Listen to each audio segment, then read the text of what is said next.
chivi chikapinda achirespecti title, chivi kana chapinda mumunhu, murume akasochena sezvandakaita izvi nesutu aine vana vatatu, kubuda kunopinda mu1 room yekumahuswa, asiya imba mumandara, asiya imba muBorodebrook, asiya imba kumasabhabha anotyisa, chivi kana chatekeshera mumwoyo. Achikusiyiwa kadaro.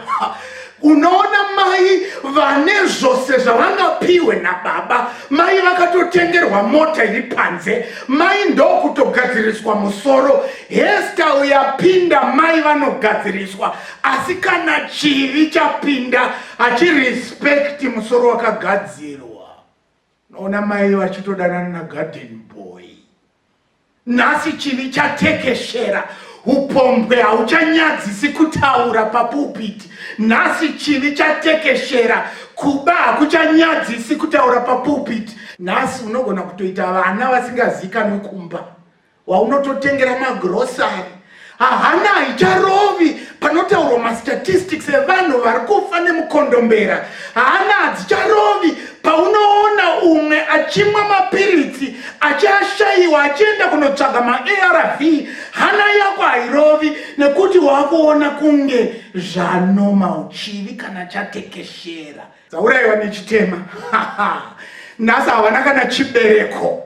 Vamwe vakutozikanwa nemanickname eupombwe, vamwe vakutozikanwa nemanickname emakuwa. They are so dead.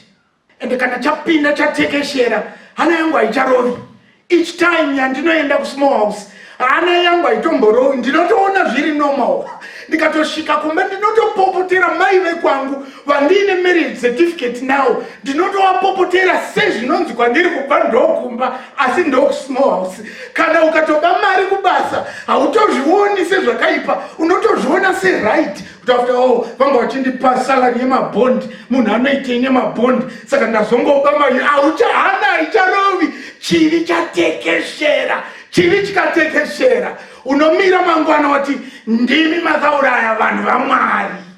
God has given us another chance. Today is the day of our repentance. Pamwe uripo unoti ini hakana chibereko hapana, chandingori nacho mufananidzo. Nokuti kana wabata bhaibheri rako mahapwa, musoro uri pasaidi, uchitaura semuKristu chimiro, but simba rechiKristu wakasorirasa kare.